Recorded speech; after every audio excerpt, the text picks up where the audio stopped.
किसान भाइयों, आज जो हम विषय ले रहे हैं वो आपके पशुपालन संबंधी एक बहुत अहम जानकारी के संदर्भ में है, और वो है बांझपन का हम निदान कैसे करें, कैसे उससे निजात पाएं, और उनसे हम किन किन तरीकों से उनको हम अपने फार्म से दूर रख सकते हैं इनको। इस संदर्भ में है कि अपने फार्म से ये इस बीमारी का नज़दीक ही ना फटकना हो, उन्हें कैसे हम उसको संभाल के रख सकते हैं अपने पशुओं को। तो जैसे आप लोगों को ज्ञान होगा, जब पशु बेड़ी या झोटी की उम्र लगभग 2.5 या 3 साल हो जाती है तो प्रजनन करने में सक्षम हो जाती है। तो उस समय में अगर वो सही समय पर सही खान पान है, सही संतुलित उसको रख रखाव है, तो ये समय पर प्रजनन करने लायक हो जाती है, और उसमें उसका पहचान किसान मध्यकाल से कर पाता है कि उसके हीट के लक्षण वो दिखाई देती है, उसमें वो दिखाई देगी। अगर किसी कारण से ये उम्र पाने के बाद भी अगर वो ना हीट के लक्षण दिखाई दे तो वो किसान को आर्थिक नुकसान शुरू हो जाता है, क्योंकि वो उम्र के बाद अब उसका खाना पीना जारी रहेगा और उसके प्रजनन के बाद जो उत्पादन उम्र है वो उसकी कम होती रहेगी। तो मैं आप लोगों को, किसान भाइयों को, ये सलाह देता हूं कि बिल्कुल 2.5 साल के होने के बाद वो अपना इस तरफ जरूर ध्यान दें कि वो उसका शारीरिक विकास भी हो रहा है, और कम से कम ये हीट के लक्षण शुरुआत हो चुके हैं या किसी में कम दिखाई दे रहे हैं, तो वो उसका कब प्रजनन किया जाए। मैं आपको इसमें जानकारी देना चाहूँगा कि ये लक्षण सभी खास तौर पे खान पान पे और उसके रख रखाव पर बहुत ज़्यादा निर्भर करते हैं। और खान पान की बात करें तो हम उसको, चाहे वो गाय हो चाहे भैंस हो, भैंस की झोटी हो या बैड़ी हो, तो उसमें संतुलित आहार की बहुत अहमियत है। संतुलित आहार कोई किसान को ज़्यादा खरीद के लाने की ज़रूरत नहीं है, जो उसके पास है उसको संतुलित बनाया जा सकता है। संतुलित का मतलब उसमें सभी पोषक तत्व, कार्बोहाइड्रेट, प्रोटीन, वसा, मिनरल्स, फैट और खनिज लवण सभी मौजूद हों, वो किसान तैयार कर सकता है अपने खेत से उगाए हुए चारे में। जैसे फॉर एग्जांपल आजकल गर्मियों में हमारे पास, किसान के पास जवार या चरी जिसको कहते हैं, या मक्का बहुतायत में मिलती है, लेकिन इसको हमने संतुलित बनाने के लिए इसमें दलहनी फसलों का उसमें मिश्रण करना चाहिए। दलहनी फसल जैसे कि ग्वार हुआ या लोबिया, इसमें मिलाकर इसको संतुलित बनाया जा सकता है। और ये भी ध्यान रखना है कि ज़्यादातर लगभग 60% ये ग्वार जो है, ये ज्वार मक्का का मिश्रण हो सकता है, और उसमें 40% ग्वार या लोबिया का मिश्रित करके हम संतुलित बना सकते हैं। और इसी प्रकार जैसे कि रबी की फसल की बात करें तो हमें उस समय ज़्यादातर जई होती है, तो जई को भी हम उसमें बरसिम के साथ मिलाकर ये संतुलित बनाया जा सकता है।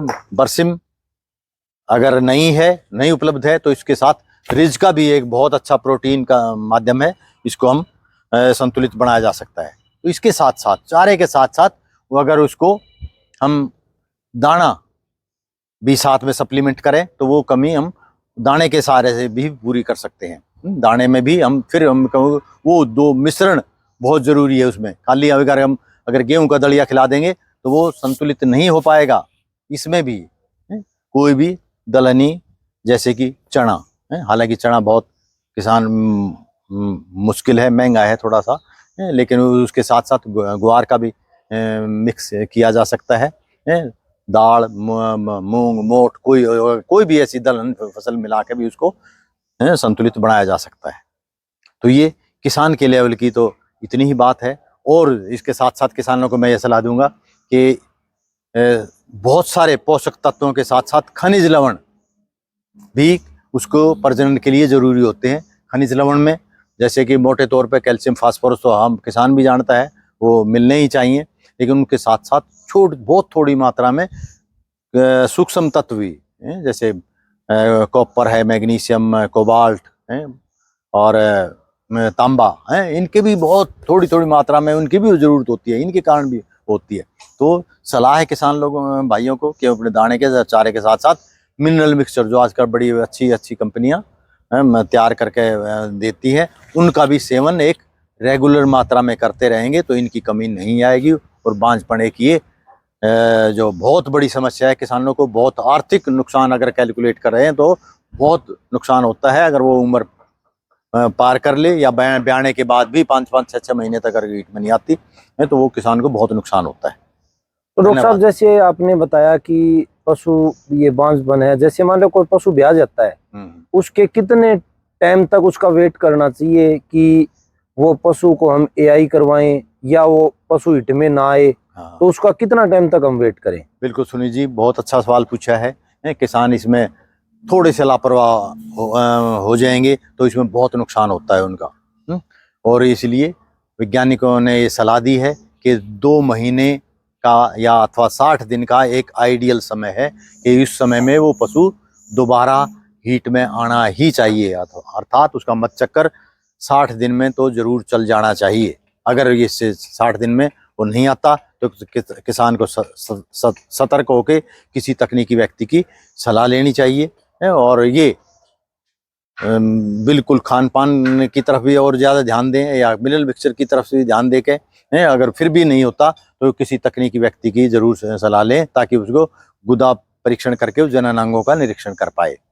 एक डॉक्टर साहब, अगला क्वेश्चन ये होता है कि जैसे कई किसान भाइयों के कमेंट आए थे पिछली वीडियो में, उसमें पूछा था कि जैसे कोई कटड़ी है या कोई बच्ची है, वो कहते हैं कि कईयों के कह रहे थे 2.5 साल में एआई करवानी चाहिए, कई ये कह रहे थे 3 साल में करवानी चाहिए, कई 4 साल में बोल रहे थे। तो इसका अपने को कोई वेट का हिसाब होता है या एज का हिसाब होता है, कैसे होता है डॉक्टर साहब इसका? बिल्कुल सुनील जी, ये भी बहुत अहम जानकारी किसानों के पास होनी ही चाहिए जो पशुपालन को एक इंडस्ट्री के रूप में और अपने फार्म, लार्ज स्केल फार्म पे लेते हैं, उनके लिए भी ये एक अहम जानकारी है कि हालांकि वैज्ञानिकों ने गाय और भैंस के लिए प्रजनन करने की उम्र 36 महीने बताई है कि उसमें 36 महीने तक वो पशु जरूर मध्यकाल में आना चाहिए है। और ये मैं बात कर रहा हूँ चाहे नर हो चाहे मादा हो, दोनों के लिए ये नियम लागू होता है।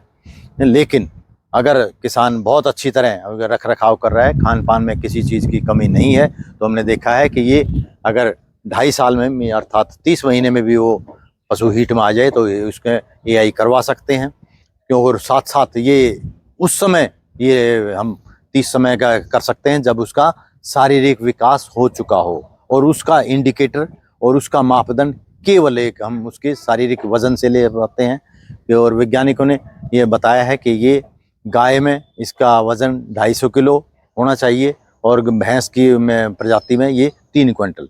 हालांकि ये अंदाज़ा लगाया जा सकता है बहुत आसानी से कि इसका वजन ये 2.5 क्विंटल हो गया या इसका 3 क्विंटल हो गया, तो ये आसानी से प्रजनन कर पाएगी और ये सफल प्रजनन में सफल रहेगी।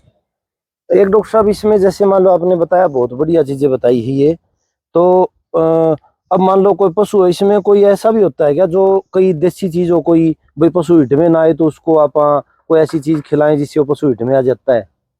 हाँ बिल्कुल, थोड़ा बहुत किसानों को देसी चीजें बता दो। हाँ, किसानों को अपने लेवल पे हम, हालांकि किसान बड़े सजग होते हैं इस बारे में, वो भी जानकारी रखते हैं, लेकिन मैं उसमें बता दूं केवल जैसे कि एक बाजरा हमारा पास ग्रेन है, उसमें हालांकि उसमें साइंटिफिक एविडेंस है कि उसमें हम एक ईस्ट्रोजन हार्मोन की मात्रा होती है जिसके कारण वो प्रजनन में हेल्प करता है।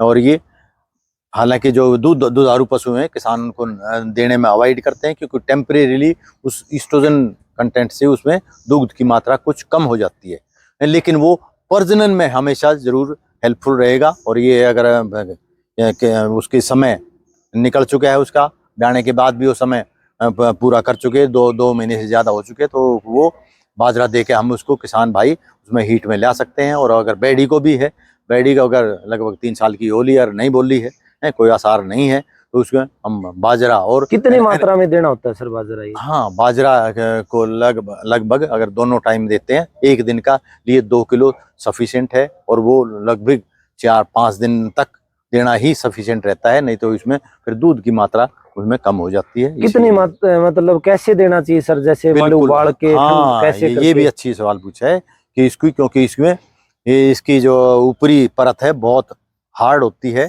उसमें हजम करने के लिए दिक्कत आती है, तो इसको बेहतर होगा इसका दलिया बना के इसको उबाल कर देने में, इसको बहुत आसानी से पशु इसको पचा के इसका फायदा ले सकता है। ठीक है डॉक्टर साहब, कोई बहुत अच्छी जानकारी दी हमारे डॉक्टर साहब ने। अगर कोई किसान भाई को और भी अगर कोई जानकारी लेनी है तो आप हमारे नीचे दिए गए इसमें कमेंट में हमारे से जानकारी ले सकते हो। आप हमारे नीचे दिए गए नंबर में भी आप कॉल करके जानकारी ले सकते हो। तो साथियों धन्यवाद, सत श्री अकाल, नमस्कार।